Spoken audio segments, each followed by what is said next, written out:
So first we'll have to change the network settings in the storage account, and then there are certain prerequisites for the machines also. We'll have to install Azure CLI, and we'll have to install a command line copy which is called AZ copy. I provided the commands in the resources section. You can go ahead and look at the commands, but we'll have to install both Azure CLI and AZ copy in all the source machines. It has to be your laptop, it would be the public VM, and it would be the private VM also. So in all those machines, you'll have to install both Azure CLI and AZ copy command line tool. Okay, now before going into the command line tool, let us change a few things in the storage account. This is our storage account. You can see the type is storage account. And here, while creating the storage account, we did not mention too many things in the network. So we'll go ahead and do it right now. But before that, I'll have to create containers, because if I want to use the blob storage, I'll have to create a container. Now to do that, go to data storage, and inside of data storage, go to containers. Right now, I do not have any containers, so let me go ahead and create one. Okay, so this is the container, and it says that the anonymous level access is private and I cannot change it. The reason I'm not able to change it, because the access level while creating the storage account itself was set to anonymous disabled. So I'll have to enable it in the storage account, and then only we can change it. It also says here the access level is set to private because anonymous access is disabled on this storage account. We'll go ahead and change it. And then we have encryption scope. We can ignore it. So first, let us go ahead and create in the container. Now remember that the access is private only. So let's go ahead and change the anonymous access.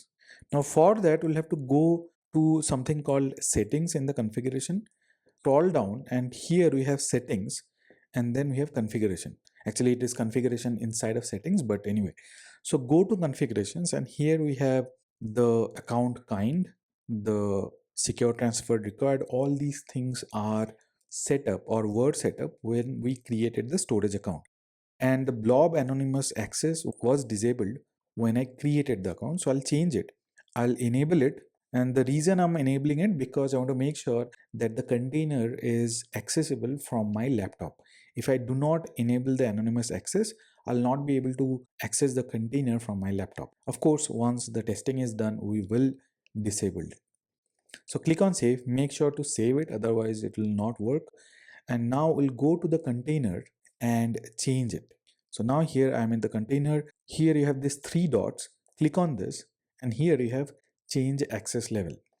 Now go to the change access level. Now I can change it to blob or container. Now if you mention blob, then we'll have only anonymous read access.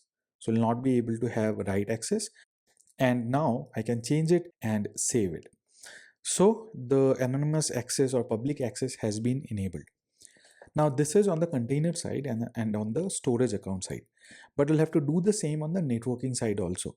While providing the network information in the storage account, we had mentioned that we are allowing access from all networks in public. So this is the public access. I have not created any private endpoint yet. We'll create private endpoint later on, but right now let's manage or try with public access. Now here there are multiple options. The network security parameter is something that I had skipped right now. It is okay, you can skip it right now, but we'll go ahead and test with public access. So click on manage, and right now you see the public network access is enabled, and it is enabled from all networks, which means that anyone from internet would be able to upload files in this container. Now before trying to upload the file, there is one more thing that we have to do. But if we don't do that, let me show you what error we'll get, because the error might be a little confusing and non-intuitive what to do. But let me go ahead and show you what error we'll get. First, let's go to the container, and this is the container. There are no items as of now. There are no objects that I have uploaded. I'll go ahead and upload the object, or rather I'll go ahead and try to upload an object to this container. And we can get the container URL in the properties. We'll have to use this container URL to upload objects. And this is my laptop command line. I have intentionally kept it as white because I'll be using the black terminal for public VM and private VM. The terminal is white when I'm using my laptop. I have created a folder here, and what will I do is that I'll just create some random files because I just wanted to show you the upload, right? And the first file that I'm creating is laptop1.txt. I'll try to upload this file in the blob store. And for that, I'll need this AZ copy command line interface. You have to make sure that you download this. If you do not have this, please go ahead and download. I have given the commands to download it in Ubuntu. If you want to download it in Windows, you'll find it in the documentation how to download the AZ copy command line tool. Okay, now what I have to do is that I'll have to copy this particular file, which is laptop-1.txt, to the location, to the container. Now to do that, I'll have to use az copy command, and then I'll have to provide copy and make sure to put the file names in double quotes. If you do not put it in double quotes, you might get error, or you might not get any error at all, but nothing would happen. So this is the source location, and then the destination location should be the container address or the container URL, which is this one. So you can copy this and paste it here. Now let's try to copy this, and it says that status is failed. So I tried to copy it, but the status failed. Why this is the case? Let's try to debug this. You can get the debug information in this particular location also. There's the log file. It is saying that auto login is not specified. Authentication to destination using unknown. So please authenticate using Microsoft Entra ID, or use the AZ copy login command, or append a SAS token to your Azure URL. So it means there are three options.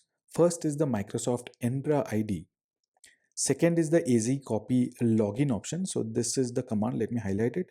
This is the command AZ copy login.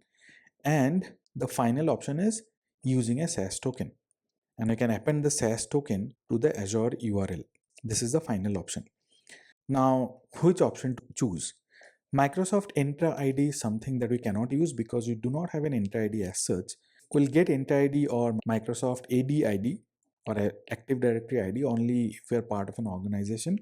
So it cannot be used. Then you have the second option, which is AZ copy login.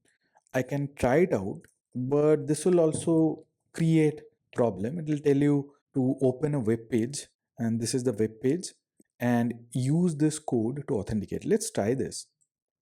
So this is the page that it opens, and here I'll have to provide the code, which is this one. So let me copy this and paste it here. Now it will ask me to log in either using email ID or phone. Let me provide my email ID, which I had used to create my Azure account. So it says that you cannot sign in here with a personal account. Use your work or school account instead, which means that we cannot use the personal ID to log in here. We'll have to use either work ID or school account. So that is also not possible. So the final option is to use this SAS token with the Azure URL, which is this one. Now, how do you create a SAS token? So we'll have to do that in the console or in the portal, and we can go to the storage account, and here we can create a SAS URL. SAS is nothing but shared access signature. We'll find it inside security and networking. So here you see you have security and networking, and then here we have shared access signature. Now this is for the entire storage account. You can create the same for individual container also. So this is the container 3am blob firewall rules container. Here also you have shared access tokens. So you can create this SAS token here. Again, this would be only for the container. But if you want to create it for the entire storage account, you can do it from here in the shared access signature. Now let's try to understand what is this. So here we'll have to allow the services. So blob, file, queue and table. We do not need queue and table because we are not even using queue and table. And then it is asking us to allow the resource types, whether it should be service, container or object. Let's use all of them. We'll definitely need container access and object access. And then the allowed permissions. We have read permission, write permission, delete, list, add, create, etc. So I have allowed all of it, and then it asks us for the start and expiry date and time. The start date is this one, this is the start time, and this is the end time. So we're getting approximately 9 hours or 8 hours of access. Okay, so by default, that is the case. And we can provide IP addresses which we want to allow. I'll not mention this, I'll allow everything. Whoever has a SaaS token, he or she should be able to upload the file. And the allowed protocols should be both HTTP and HTTPS. And then the preferred routing tier is basic. Then it will ask me to create the SaaS token and connection string. So if you click here, it has opened or it has created the connection string. This is the connection string. This is the SaaS token. This is the blob service SaaS URL, which is the entire URL. This is the file service SaaS URL. Now we do not need either blob or file service. So I'll use the SaaS token. Let's copy this and I'll have to append this SaaS token in our copy command, in our az copy command. So you see in the az copy command, we have the source file, which is in my current directory. And in the target location, we have the entire container URL. This is the container URL, which you got from the console itself. Now, after the container URL, you'll have to use this question mark, and after question mark, we'll paste the SaaS token URL. That's it. Now we should be able to copy the file to the location. Now it says the status is completed, and if I go to the container, I should be able to see this particular file. Okay, this is my container, and I should be able to see laptop1.txt. So this file has been copied. So what we have done so far, the first thing that I had done was I enabled the access, the blob anonymous access using settings and configuration. I went here, then I allowed the blob anonymous access. It was disabled, I have enabled it. After that, I went to the container and changed the access level. So instead of private, I had mentioned container, which would allow anonymous read and write access.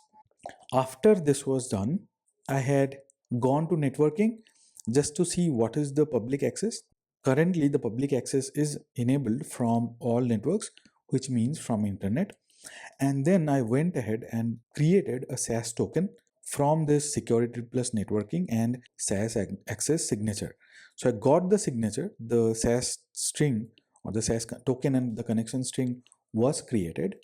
And then I used the az copy command to copy the file from the current location to the container. The source file name and the target location should be in double quotes. Make sure that you don't forget that. After that, I copied the file. So this was copying or uploading an object or a blob from my laptop when there was no firewall rule whatsoever. Now let's go ahead and change the firewall rules a little bit and try to perform the same operation again.